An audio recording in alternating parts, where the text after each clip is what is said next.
Welcome back to another episode of the Miami Heat Roundtable. I'm your host, Amir. I'm joined today by Martel. You can find him at Miami Heat Zone. And then we have Trent. You can find him at Miami Heat Network. And then we also have a special guest joining us today, Andrew. How's it going, Andrew? Doing pretty well. Another day in paradise. Appreciate you guys having me here. No problem. Do you want to introduce yourself real quick to the audience? Yeah, absolutely. So I've got a YouTube channel, AVC, where I've been talking about a lot of basketball content. I'm a former college basketball player, coach. I did some work in the NBA for a little bit, and now I don't do that anymore, and I'm kind of just laying low. So now I get my basketball fix out by putting out YouTube videos. Awesome. And where did you play in college? I'm not discussing like teams and anything because I'm not sure they want to be associated with my videos and everything. But I'm sure you could put the pieces together because I've probably worn the gear in my stuff. Sounds good. Well, thanks for joining us today. Appreciate your time. Absolutely. So, boys, we all know that the Miami Heat had their end of season presser with Pat Riley, the president of the Miami Heat. We always look forward to these every single season. And today's was pretty interesting. Pat definitely had some praise for some of his players, including Jimmy Butler and Tyler Herro, but he also kind of was talking shit on them a little bit. And so the Godfather seems to be back to a certain degree where he's becoming a little more cutthroat and he's just tired of load management and tired of his team missing games. I think the theme generally was availability. And I've said this many times on the podcast, the best ability is availability, especially when it came to Tyler and Jimmy. So let's unpack that. Like he basically was saying, hey, Jimmy has an extension eligible July 7th, but we don't have to talk about that till next year. And it seems like he's tired of Jimmy missing 20 plus games every season. He's never played more than 64 games in a Miami Heat uniform. And he's like, we have enough, essentially. He was kind of saying that. We're not going to pull this team apart. We're not going to rebuild or tank. We need to retool, but it starts with Jimmy Butler. Like, if he wants a max contract, he needs to be available. Tyler Herro, like, if you want to be a part of this team and be a star, like, you're fragile. Like, you need to, like, hit the gym and eat better. Like, you need to figure shit out to stay on this court. So, Andrew, what are your thoughts on that, like, mentality, like, and kind of like load management in general, like this era of basketball, like you can miss 65 games or you could play 65 games and be eligible for an award. And he said that's bullshit there because that lets players miss 17 games and still be eligible, right? So what are your thoughts on Riley's words today?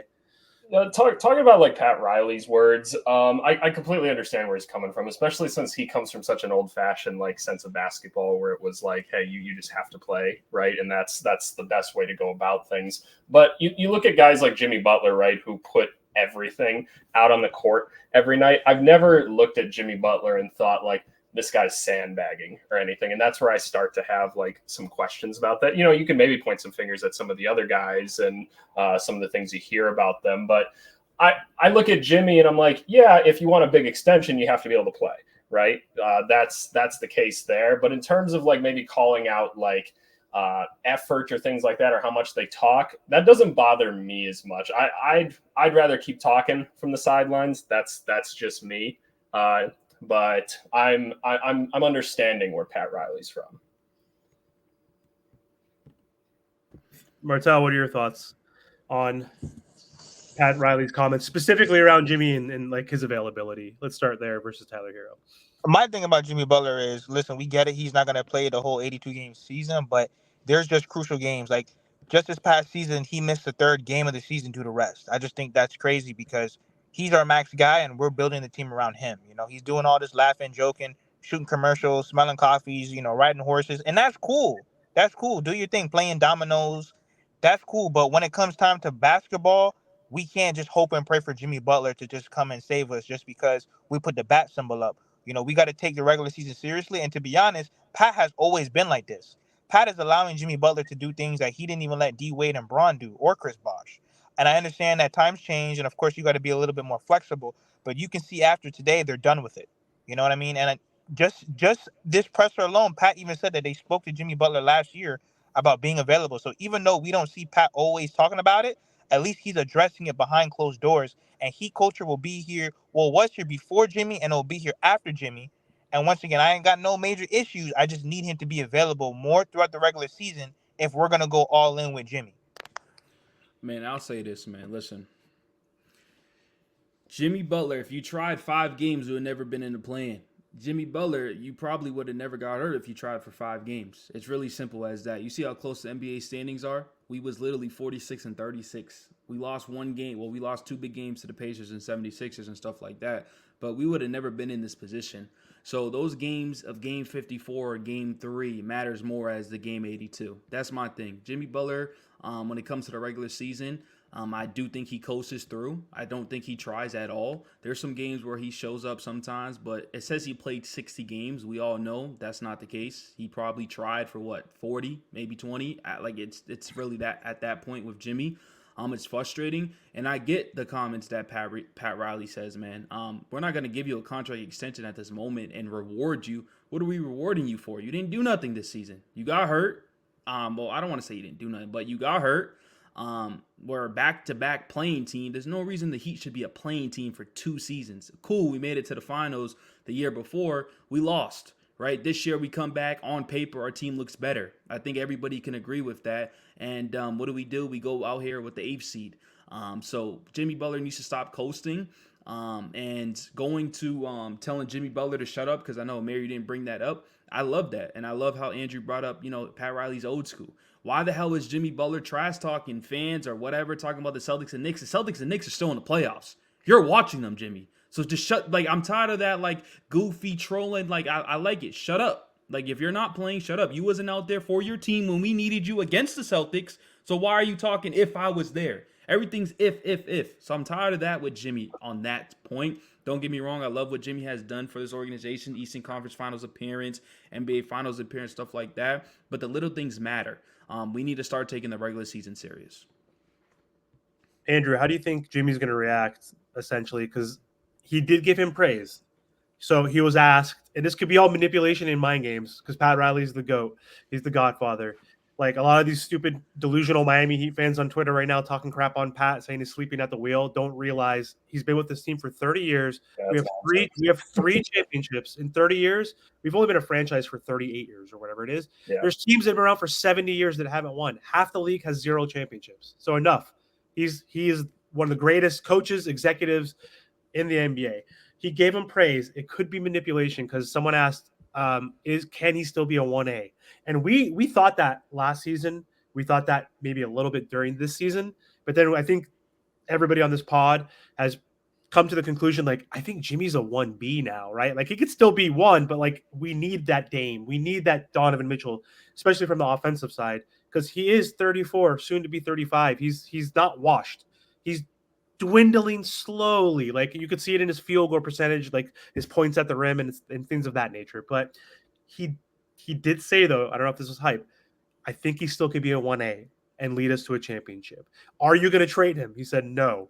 But then he still called him out and said, you need to evaluate how you train this offseason, how you approach this, how we need you, basically. So do you think Jimmy's going to take this as bet, challenge, accepted, I'm going to fucking grind? Or is it going to be, oh, screw this, I'm out of here and I want to get traded? What route do you think this could go?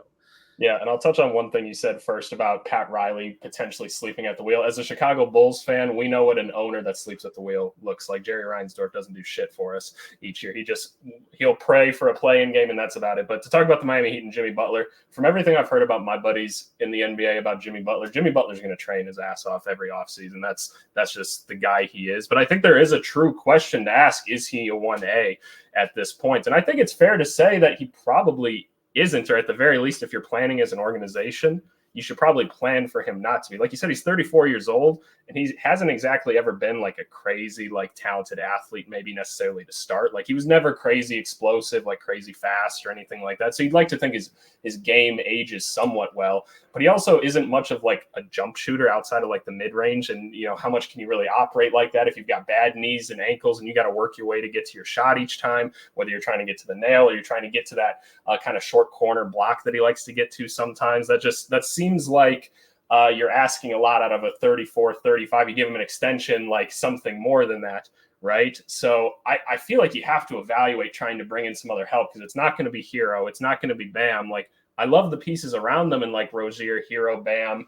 Hopefully Jaquez becomes something more. But even he, his shots are hard, right? And he's young. It's gonna take a while. So I feel like you have to try to go find that dynamic score to complement him. And the question becomes like, what do you give up to get that, right? Is that Herro? And I'm probably leading you into another question at this point as to who that is. But what's it worth to go get one of those guys? It damn sure isn't Tyler Herro, right, Trent? So, man, listen, don't get me started with Tyler Herro because I actually just seen something on Twitter right now, X whatever, and this is the problem with Tyler Herro. He's immature, and let me explain why I said he's immature. He cares too much about being a starter in this league. He cares about the little things, about that damn accolades that pisses me off. I get it. Udonis Haslem said it perfect. As a six man, you can still make money. You as a six man, you could still make it to the All-Star game, but especially with the Eastern Conference being so damn weak, you can still make it. The problem is, Tyler, you haven't improved. You haven't. You've been standing still as a 20-point scorer. You hardly have any moves.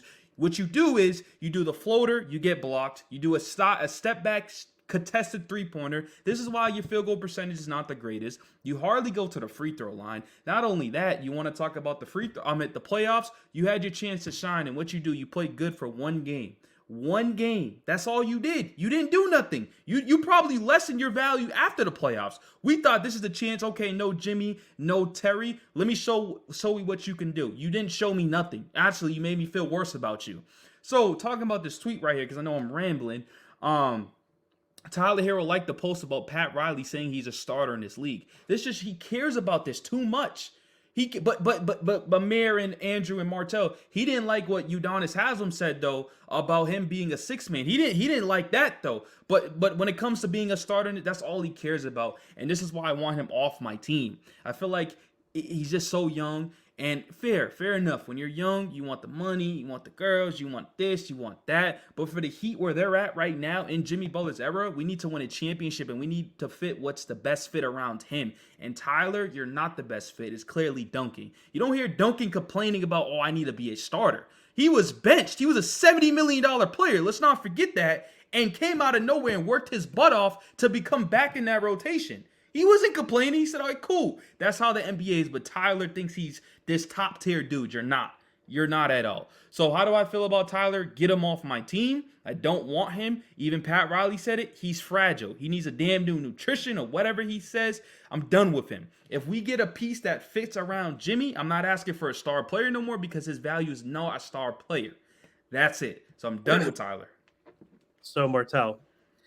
So with Tyler Herro again, Pat Riley could be hyping him up because he's like, UD, you're the VP of player development. You can't go on ESPN talking to Big Perk and saying that, like, devaluing Tyler, even though he does that to himself, Trent, right? Like he did in the playoffs, to your point. He's always injury prone. He's never played more than 67 games. He's 24 years old. He's played 67 games. That's the most he's ever played in a season. That's unacceptable this day and age.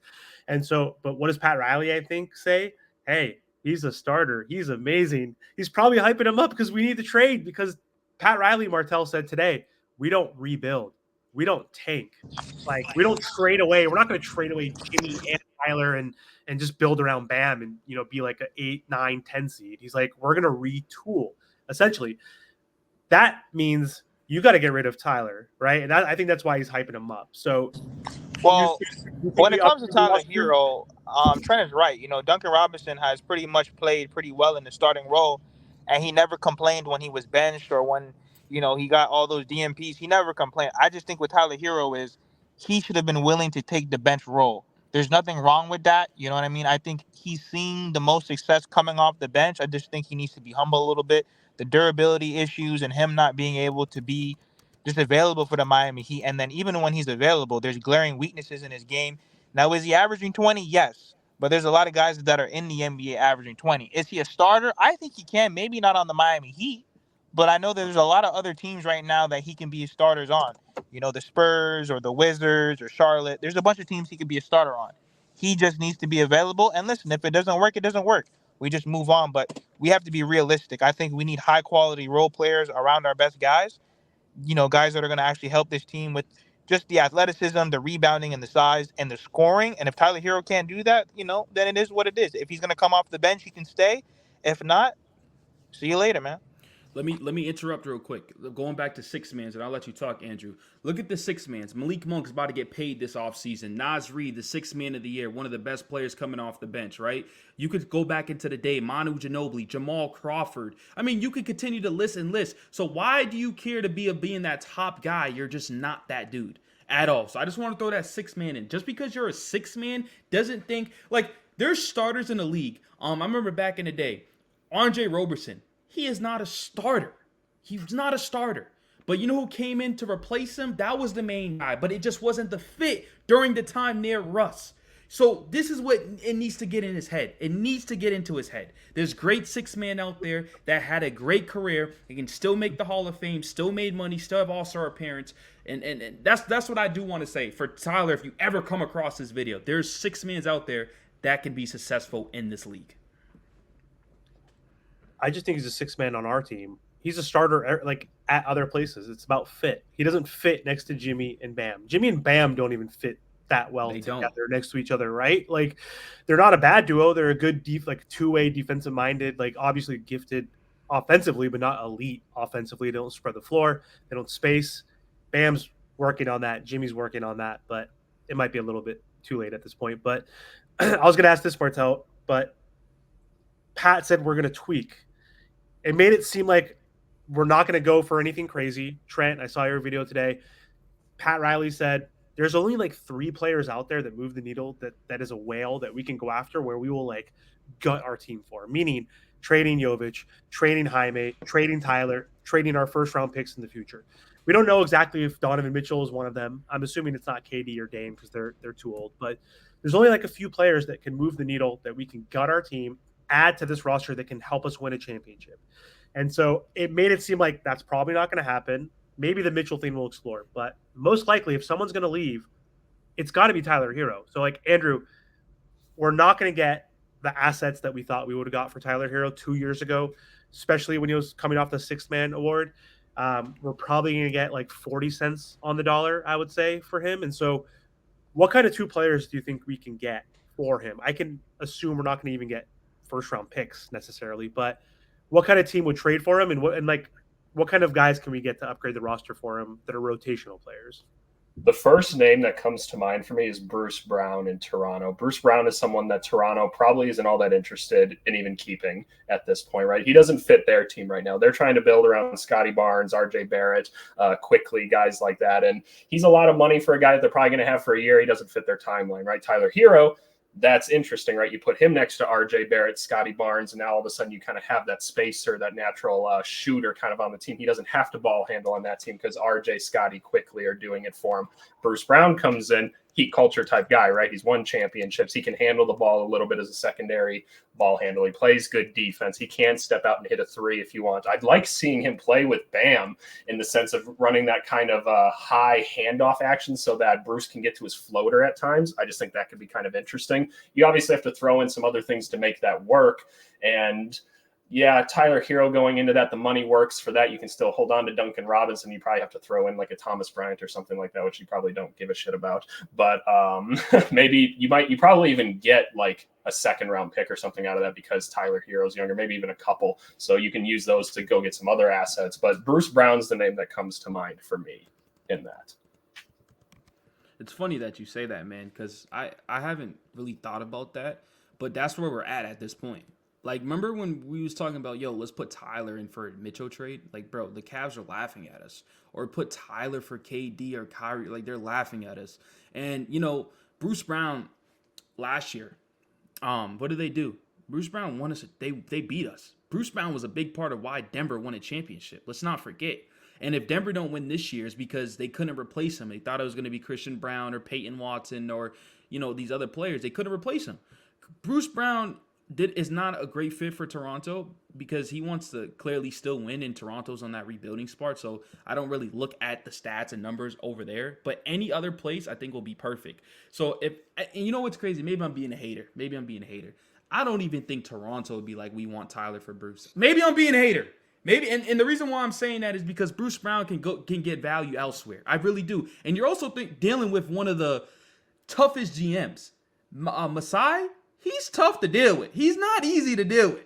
So he's gonna try to get the best value out of everything, every penny. And then you got Petty over here, Pat and Mickey and all this. So I think it will be an interesting thing. But I wouldn't mind having Bruce Brown on my team because then you have Terry, Duncan, Jimmy, Jovic, and Bam. And then, or you could put Bruce Brown, whatever you want to do. Bruce Brown's not complaining about what position he's playing or what start, because he could play 1 through 5. Personally, in my opinion, I think he can. He can come off the bench. He can be your guard. He can do that. So, there's a reason why Denver couldn't pay him. You think they want to bring him back? Of course. He outpriced it. So I actually like that idea. I don't have any trade ideas involved for Tyler at the moment, but yeah, I honestly think, and we can wrap it up or we can continue to keep talking about some stuff, but I don't think Tyler gets traded, unfortunately. I think what Pat wants to do is make minor tweaks, minor changes. Those 2 to 3 superstars, I don't know who the hell they are. I don't. The only stars that I'm thinking about that are not even realistic that you would try to make a trade for is like a Luka that you go. He said, what's the word he said? He says to the moon. To the moon. Moonshot. Like who the hell is that? Is Not it Luke? Mitchell. Is it Luke? I don't even think that's Mitchell. Yeah, you're right. He's good, but he's not that good. That's like Luka, to your point. It's Shea, Alexander, all those dudes. So that's what makes it seem to me that they're not trading for a star, because when you say out the moon, it's like, all right, yeah, that's maybe if it comes available. All right, well, you didn't really want to do much for Dame. So it's like, if you don't want to do much for Dame, you're not going to do it for Mitchell, who's, the oldest right now in the playoffs, believe it or not, or up there. So we'll see, man. This year, Andrew, been a stressful year. Coming on this podcast, coming on this show, I'm the one that's one of the Tyler Herro haters. I constantly bash on this team because I love my team, but it was a stressful year, and I'm actually glad the season's over. We'll see. The draft is next month, and we'll go from there. Yeah. I hear you guys. You guys are used to success. This wasn't a year that looked like Miami Heat basketball. If I can ask you guys one more question. Yeah. With that draft pick, is there a person in mind that you think would fit this team well? Because I've got like 1 or 2 names in mind that really intrigue me. So I'm curious if you guys have someone with that pick. Because what do they have? Is it like the 14th or like 15th? 15. Is there a name in mind that you have? I don't watch college, so I'll hand it over to Trent. All I hear is Zach Edey, but screw that guy, man. No. That guy's not. That guy can't even move, man. He's like, that's like a Taco Fall or whatever type dude to me. But I don't know, the guy from Tennessee maybe, but I literally don't watch college at all. So Trent, do you watch college? Any thoughts? So when it comes to college basketball, I don't watch it, but I've been looking at the class because, when you look at this class, it's not the greatest. But I will say though, Andrew, these are the classes where the scouts and the GM have to do their best, because these are the classes where you can get somebody that no one knows about. So this is why I do like this class. As a top of my name, no, but I will say I am doing my draft stuff actually this week. So it's funny that you did bring it up. I'm doing my draft research this week because I know the draft is coming up. But you could put me on to some players that are interesting, because think about it, Andrew. Look what we got from Jaime last year's pick. Exactly. You see what I'm saying? So if we can get somebody like a Jaime or somebody that can play a role or similar to help this team, I'm not complaining. I know a lot of people want to trade the first round picks. Cool, I'm willing to do it if it's worth it. But if we're going to get another piece like Jaime, and especially with Jimmy Butler getting older, I'm not complaining.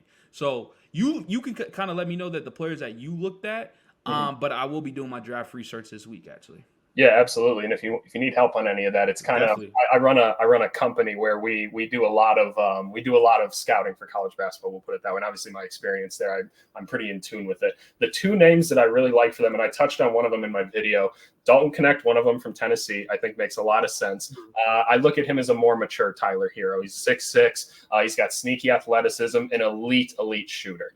You could plug him in and probably get pretty similar results in a system like that. The other name that I think is really interesting that not a lot of people have thought about is this guy, Kellel Ware from Indiana, the center there. About 7 foot. He's only about 210, 220, but very, very athletic for his position, can shoot the ball a little bit. He just needs to be put in a system where he can be kind of allowed to blossom, right? Big Ten basketball, it's not very modern. It's not very smart. They don't know what to do with someone like him. You put him on a team like Miami, he's the backup center or something like that. Now all of a sudden you have like a little bit of size coming off the bench. You have a shot blocker, someone that could step out in space a little bit for some of the other guys on the team when Jaquez wants to go operate in the mid-range or something like that. I think that that'd be a really interesting developmental piece. They both seem to have pretty good heads on their shoulders. So I like the fits there.